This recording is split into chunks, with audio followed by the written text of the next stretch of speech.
She went on a solo trip to Europe, but her male best friend accidentally booked the same flight.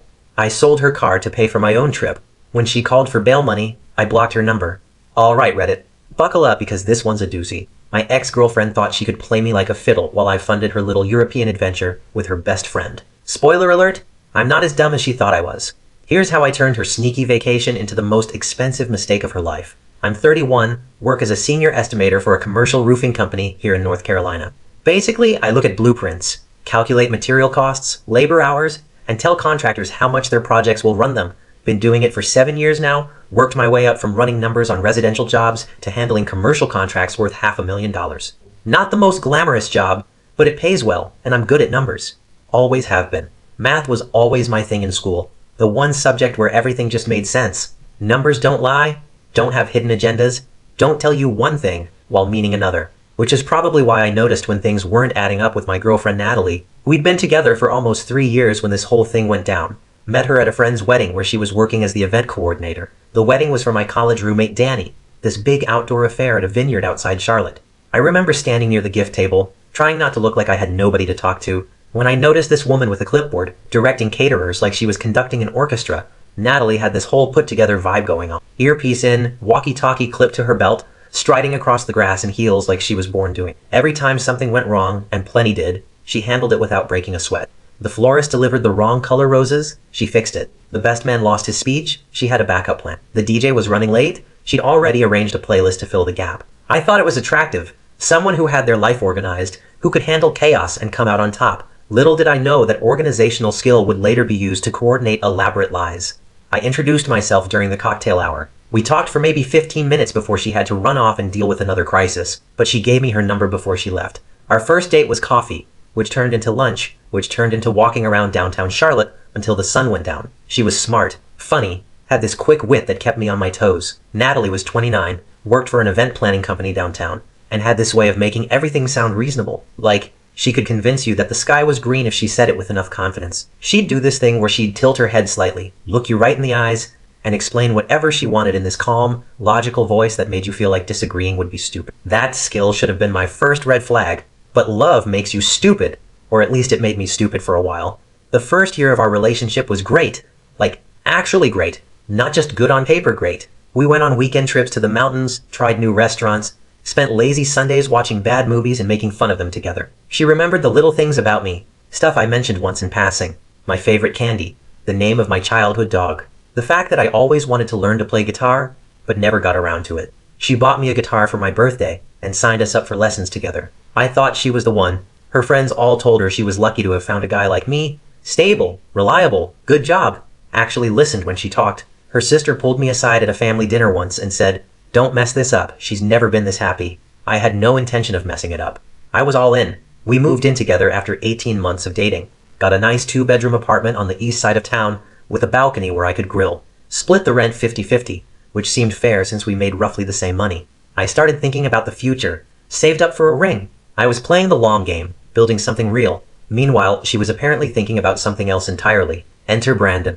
Brandon was Natalie's best friend from college. They'd known each other for like 10 years, had all these inside jokes I didn't understand, and texted constantly. I first met him about 3 months into our relationship at a birthday party for one of Natalie's co-workers. He walked in wearing these tight jeans and a button-down shirt with too many buttons undone, carrying a bottle of wine like he was presenting an award. Now, I'm not a jealous dude. Never have been. I've got female friends from work, from my gym, from the softball league I play in. I understand that men and women can be platonic, that adults can maintain healthy friendships with the opposite gender without it turning into something more. But something about Brandon always rubbed me wrong. Maybe it was the way he'd look at her when he thought nobody was watching. This lingering gaze that lasted a half-second too long, like he was memorizing her face. Maybe it was how she'd light up whenever he came around, laughing a little too hard at his mediocre jokes, touching his arm when she talked. Or maybe it was the fact that this dude was 32 years old, supposedly straight, never had a serious girlfriend in the entire time I knew him, but somehow had time to text my girlfriend at 11 o'clock at night about work stuff. Brandon worked as a freelance photographer, the artsy type who wore scarves indoors and had strong opinions about coffee beans. He was always traveling somewhere for shoots, which apparently meant taking pictures of barns and empty playgrounds, then calling it art. Dude had an Instagram full of moody black and white photos and captions that sounded like fortune cookies. Real deep stuff like light finds those who seek shadow under a picture of a puddle. I thought it was pretentious garbage. Every time I brought up my concerns about their friendship, Natalie would hit me with the classic lines. You're being insecure. He's like a brother to me. I can't believe you don't trust me. And then she'd get this hurt look on her face, like I'd wounded her deeply by even asking, and I'd feel like the bad guy, like I was the one with the problem, the one who needed to work on himself. So I'd apologize, tell her I trusted her, and stuff down that nagging feeling in my gut that said something wasn't right. Looking back, that's textbook manipulation, making the person who has legitimate concerns feel crazy for having them, turning every valid question into an attack on her character. But hindsight's 2020, and when you're in it, you don't see the patterns. Things started getting weird around February of last year. Natalie became obsessed with this idea of a solo trip to Europe, said she needed to find herself and have experiences before turning 30. She'd pull up travel blogs at dinner, show me pictures of the Eiffel Tower and the canals of Amsterdam, talk about how she'd always dreamed of seeing these places in person. Now, I'm all for personal growth. Travel is great. I'd been to Mexico a few times, did a road trip across the Southwest after college, always wanted to see more of the world. But the timing felt off. She'd been distant for weeks before she brought up the trip, coming home late from work events that weren't on her calendar, going to the gym at weird hours, like 9 o'clock at night on a Tuesday, guarding her phone like it contained nuclear codes, angling it away from me when she texted, taking it into the bathroom even when she was just brushing her teeth. When I'd ask about her day, she'd give these vague non-answers that told me nothing. Fine. Busy. The usual. No details, no stories, no nothing. Meanwhile, she's researching flights to Paris and Amsterdam like her life depended on it. She'd made spreadsheets, color-coded itineraries, lists of restaurants and museums and photo spots. For someone who claimed this was a spontaneous desire for self-discovery, she sure had a lot of specific plans. I offered to go with her. Seemed like a no-brainer, right? That she'd never done anything completely by herself, and this was important for her growth as a person. Okay, fine. I respected that. Told her I'd miss her, but I understood. I wasn't going to be that boyfriend, the controlling type who couldn't handle his girlfriend taking a trip without him. I wanted her to be happy, to have experiences, to grow. What kind of partner would I be if I stood in the way of that? Then she dropped the bomb about funding. See, Natalie had a car. A 2019 Honda Accord that her parents had helped her buy after her old Toyota finally gave up the ghost. Nice car, reliable, silver with leather seats, nothing special, but it got the job done. About a year into our relationship, she'd convinced me to co-sign on a refinancing deal when she wanted lower monthly payments. At the time, it seemed reasonable. Her credit wasn't great, some mistakes in her early 20s. She needed someone with better credit to help her get a decent rate. I had a credit score of 780. Easy decision, right? She was my girlfriend. We were building a life together. What's the worst that could happen? Famous last words. Turns out when you co-sign on something, you're just as responsible for it as the primary borrower. If they miss a payment, it hits your credit. If they default, you're on the hook. At the time, I trusted Natalie completely. And when that primary borrower decides she wants to blow $3,000 on a European vacation, but doesn't quite have the cash, guess what she suggests? She wanted me to cover her half of the rent for 2 months while she was gone, so she could put that money toward her trip. We're talking about $1,600. Plus, she casually mentioned that her credit card was maxed out from booking flights and hotels, so maybe I could help with some of the upfront costs, and she'd pay me back when she got home. I'll pay you back as soon as I get my tax refund, she said, with that confident smile that usually worked on me. And think about it. You'll have the whole apartment to yourself for 2 weeks. It'll be like a staycation. Now, I'm not cheap.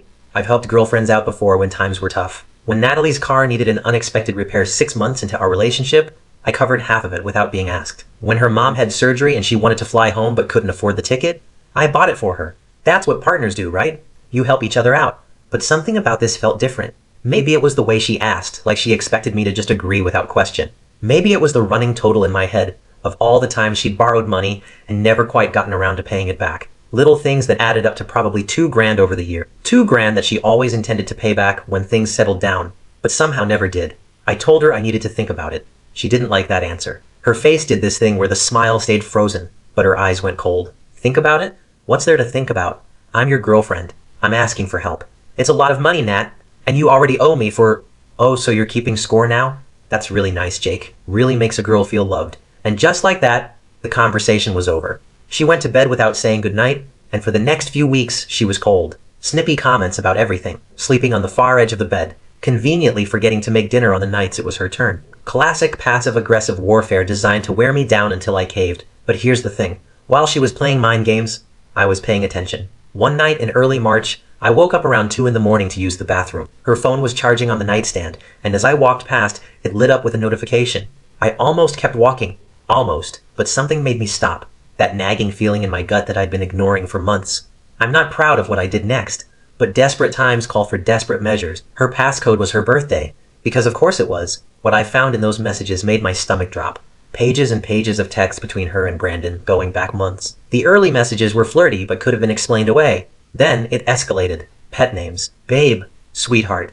Talk about how they couldn't wait to be together. How sneaking around was exhausting. Screenshots of trip planning. Flight confirmations showing their seats, 14A and 14B, right next to each other on a plane to Paris.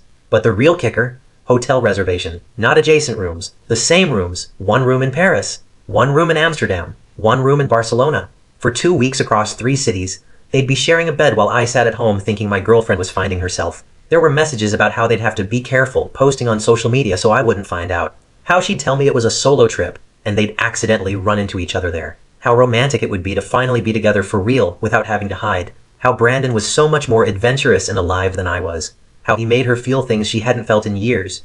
That one stung. I won't pretend it didn't. She'd been planning this for months.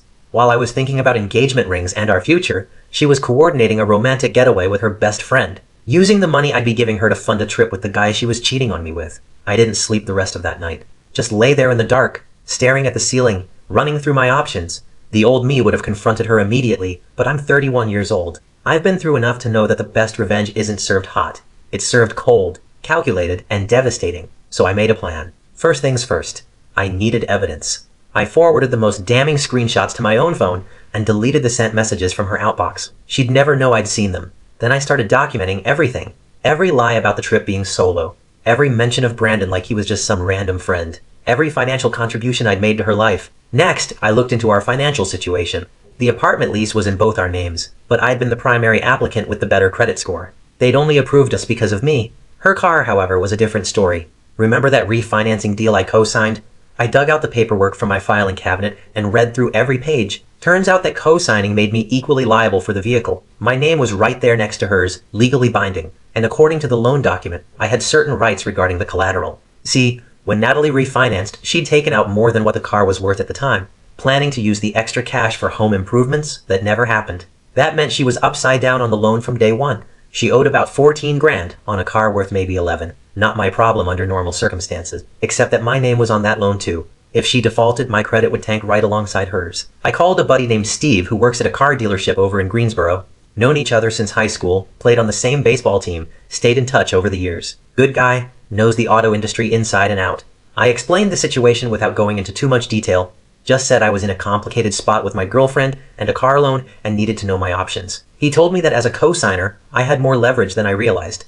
If I could prove I was making payments, which I had documentation for, I might be able to claim a stake in the vehicle. Better yet, if she defaulted, I'd be on the hook anyway, so the lender would likely work with me to find a solution. Banks don't like chasing two people for the same debt. They prefer clean resolution. Then I did something that probably saved me from making a huge mistake. I talked to a lawyer, found a guy named Patterson through a co-worker's recommendation. Cost me $200 for an hour, but it was worth every penny. He walked me through my options, told me what was legal and what would get me in trouble, and most importantly, reminded me not to do anything stupid that would land me in court on the wrong side. Patterson told me a few things. First, since we weren't married, our finances were mostly separate. North Carolina isn't a common law marriage state, so living together for 3 years didn't give either of us any special claims on the other's property. The apartment could be handled by giving proper notice and breaking the lease, which would cost us both a penalty, but nothing catastrophic. Second, the car situation was trickier, but since I'd been making payments and was a co-signer, I had option. If I could show that she was at risk of defaulting,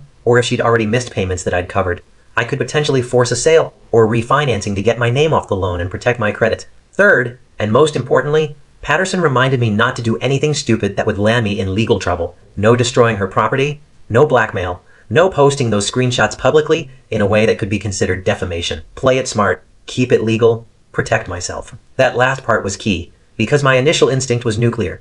I wanted to print out those messages and tape them to the walls of our apartment, send them to her parents, post them on Facebook with a detailed timeline of her betrayal, burn it all down and watch her life crumble. But smart beats angry every time. Patterson made that clear. Natalie's trip was scheduled for April 15th, returning May 1st. That gave me about 6 weeks to get everything in order. She had no idea I knew anything. As far as she was concerned, I was just her reliable, slightly boring boyfriend who was probably going to cave and give her the money she wanted any day now. I played along perfectly. About a week after I found the messages, I told her I'd been thinking about her trip, said I felt bad for being hesitant, that I'd been stressed about work and took it out on her. I'd cover the rent while she was gone. Her face lit up like she'd won the lottery, all smiles and gratitude, wrapping her arms around me and telling me I was the best boyfriend ever. The irony was thick enough to cut with a knife. I even gave her $500 in cash as a spending money gift, telling her I wanted her to have fun and buy herself something nice in Paris. She actually teared up a little, said she didn't deserve me. For once, we agreed on something.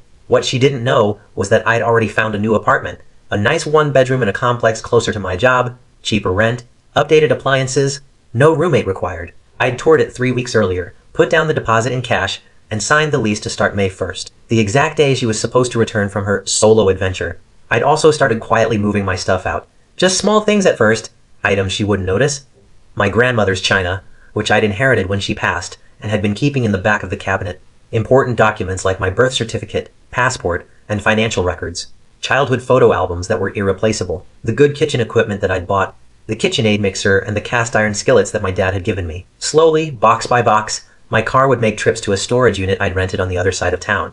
I also had a conversation with our landlord, a guy named Mr. Patterson, no relation to the lawyer. Explained that I'd be moving out at the end of April, and that my girlfriend would need to either take over the lease solo or find somewhere else to live. He wasn't thrilled, said he'd have to run her credit, and she probably wouldn't qualify on her own. But I gave him 60 days notice in writing, which was more than required. Whatever happened after that was between him and Natalie. But the car, that was my masterpiece. Remember those missed payments I mentioned? Over the course of 2 years, Natalie had forgotten to pay the car note 5 times. Each time I'd covered it when I found out, usually because she'd casually mentioned something about money being tight, or I'd notice a late fee on a statement lying around. I'd transfer the money to her account, she'd thank me profusely, and we'd move on. Never got paid back. Never even got a serious promise to pay me back. I had documentation for all of it. Bank statements showing the transfers from my account to hers on dates that lined up with the payment due dates. Texts where she'd thanked me for covering it. The receipts were all there.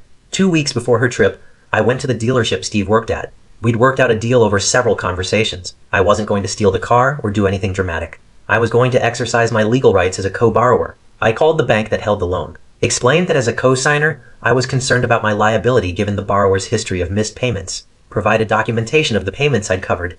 Asked about my options for either removing myself from the loan or forcing a sale to protect my credit. The loan officer was surprisingly helpful. She told me that since Natalie had missed multiple payments that I'd had to cover, I had grounds to request a collateral review. They could either refinance the loan in her name only, which would require her to qualify on her own credit, or we could voluntarily surrender the vehicle and they'd auction it to cover the remaining balance. Any deficit would be split between us as co-borrowers. Any surplus would also be split. I went with option 2, filed the paperwork for a voluntary surrender, citing my documented financial exposure and the borrower's payment history. The bank scheduled a pickup for the night of April 14th, the day before Natalie's flight. Here's the thing about voluntary surrenders. They're not ideal for your credit, but they're better than a repossession. And since I'd been making payments reliably and was the one initiating the process to protect my score, the bank noted my account accordingly. Natalie's credit, on the other hand, was going to take a serious hit. The car got picked up at 3 a.m. while we were both asleep. I heard the tow truck but pretended to sleep through it. When Natalie woke up the next morning and looked out the window at the empty parking spot, I watched her face go from confused to panicked to furious in about 30 seconds. "Jake, my car is gone!"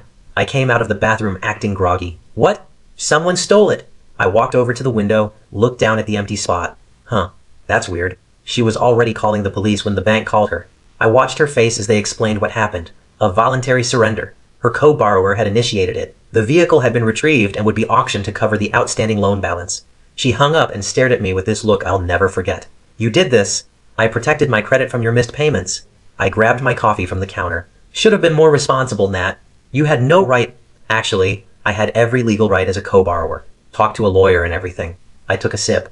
"Anyway, you should probably figure out how you're getting to the airport. Your flight's in a few hours, right?"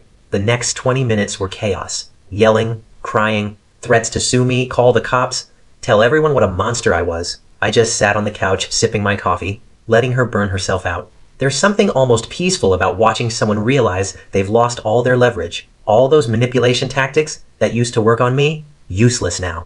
I'd already made my moves. The game was over, and she'd lost before she even knew we were playing. Finally, she asked the question I'd been waiting for. How am I supposed to get to the airport?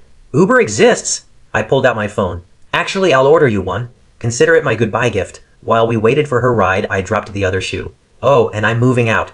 Already signed a new lease. Gave the landlord notice. You've got until the end of May to figure out your living situation. That's about 6 weeks. Should be plenty of time to find a roommate or something. What? You can't just... I can. And I did. I met her eyes for the first time that morning. By the way, Nat, have fun in Paris with Brandon. Seats 14A and 14B, right? Real coincidence that you both accidentally booked the same flight. And those hotel rooms you're sharing? Real nice. The look on her face when she realized I knew everything. Color draining away. Mouth opening and closing with no words coming out. The desperate scramble behind her eyes as she tried to figure out how to spin this. How to talk her way out of it like she always did. She couldn't. Her Uber pulled up. She grabbed her suitcase and left without another word. Probably figured she'd deal with me when she got back. She had a flight to catch after all. A romantic vacation to take. Brandon was waiting. The car auction generated about $9,000. After paying off the remaining loan balance and covering the fees, I walked away with roughly $4,000. Not enough to cover everything I'd lost to her over 3 years, but enough to fund a trip of my own. That night, I booked a flight to Costa Rica. 10 days at a surf resort on the Pacific coast, leaving the day after her plane took off. Never been surfing before in my life, but something about riding waves sounded like exactly what I needed. New place, new experience, new me. The first few days, Natalie blew up my phone. Texts, calls, voicemails. At first it was angry. How dare I sell the car? How could I do this to her? I was going to regret this. I was psycho, controlling, abusive. The same manipulation tactics she always used, just turned up to 11. Then it shifted to pleading. She was sorry. She could explain everything. Brandon was just a friend, she swore. I must have misunderstood. The flights being the same was a coincidence. The hotels were just because he'd recommended them. It wasn't what it looked like. Please, Jake, just talk to me. We can work this out. I didn't respond to any of it. Just let the messages pile up while I learned to paddle out past the break and wipe out spectacularly on waves that were way above my skill level. The instructors were patient, mostly local guys who'd been riding waves since they could walk. They taught me how to read the water, when to paddle, how to pop up without falling. By day 4, I was actually standing up for a few seconds at a time before eating salt water. By day 7, I could ride small waves all the way to the beach. Best week I'd had in years.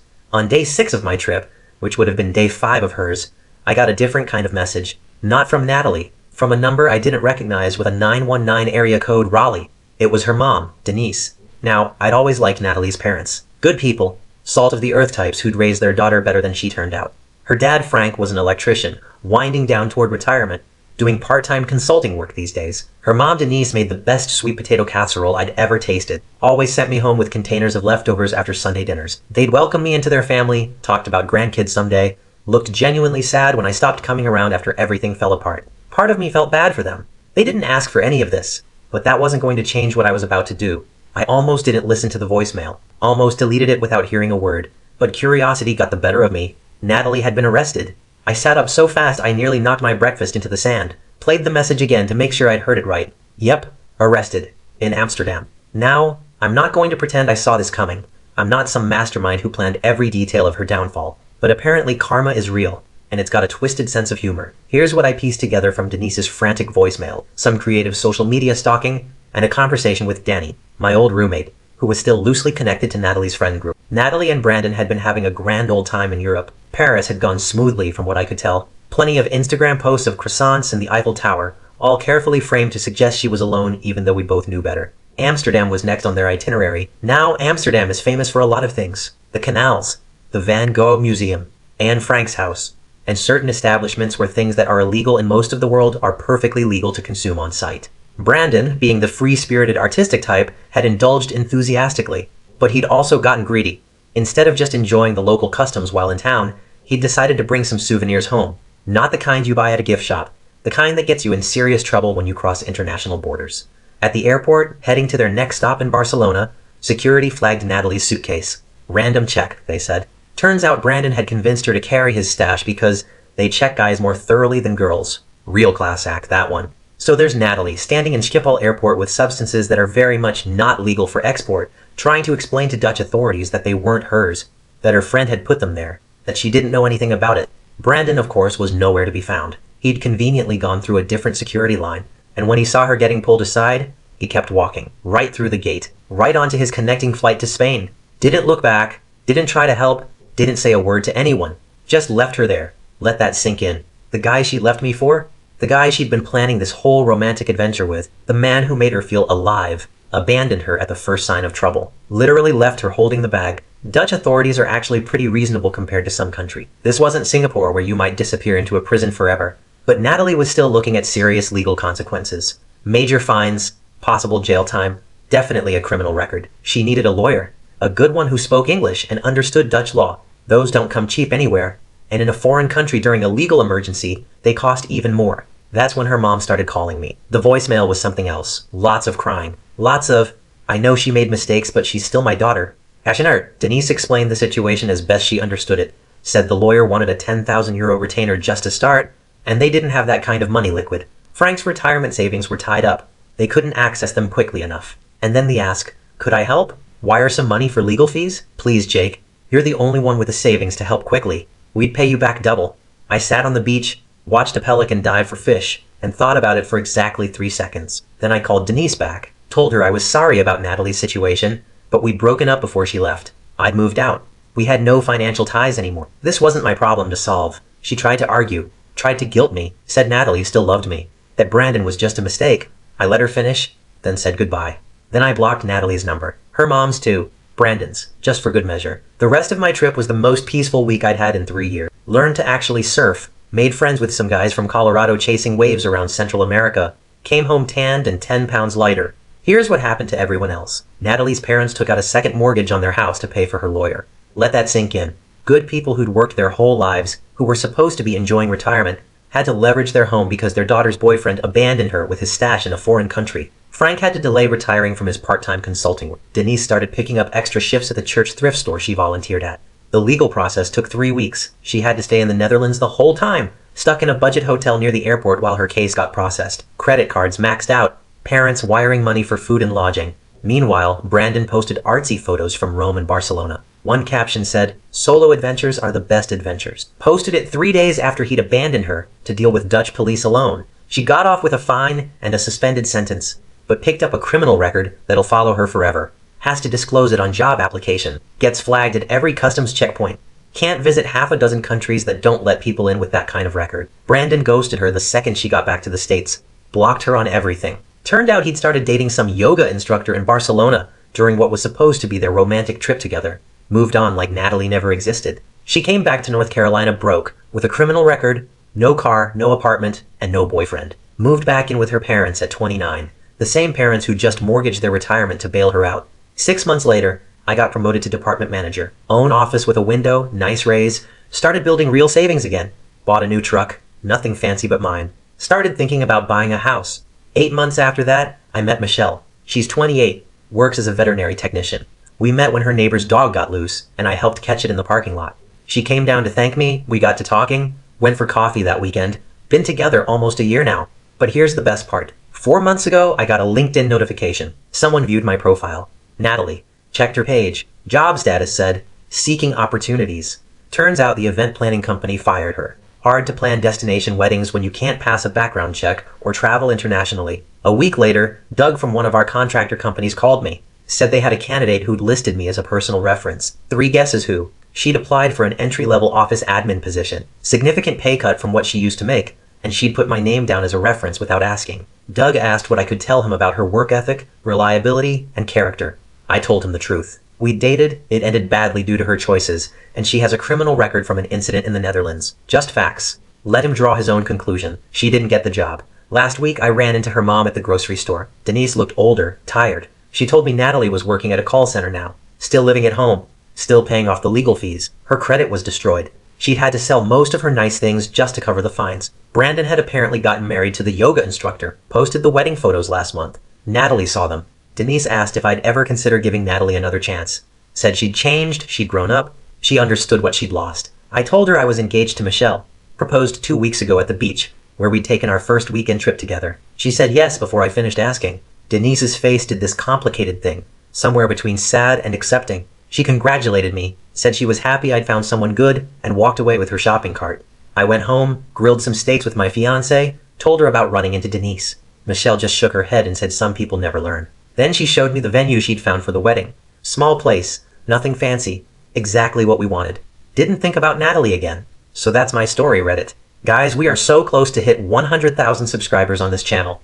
If you are not subscribed to the channel, please consider subscribing. It really helps hit that 100,000 mark. Thanks for making this dream come true.